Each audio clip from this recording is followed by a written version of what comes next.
তাহলে আমরা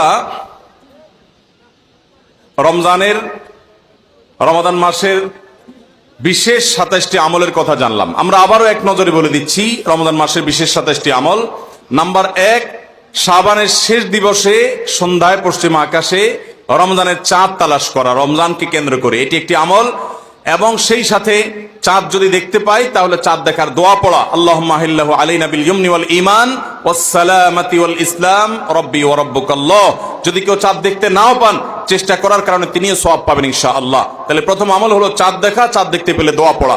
দ্বিতীয় আমল হলো রমাদান মাসে দিনের বেলা সিয়াম পালন করা। প্রত্যেক প্রাপ্তবয়স্ক নারী এবং পুরুষ মুসলমান তাদের সুস্থ হলে, অবশ্যই সুস্থ থাকলে তাদেরকে রোজা রাখতে হবে, এটা ফরজ। 3 নম্বর আমল হলো রমজান মাসের রাতের বেলায় তারাবির সালাত আদায় করা উত্তম রূপে সুন্দরভাবে।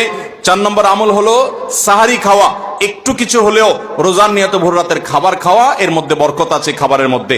5 নম্বর আমল হলো সাহারিটা শেষের দিকে খাওয়া, এমন ভাবে খাওয়া যে সাহারি খাওয়া শেষ করলে আজান দিতে আর 50টা আয়াত তেলাওয়াত করার মতো সময় থাকে। 6 নম্বর আমল হলো ইফতার করা। এটা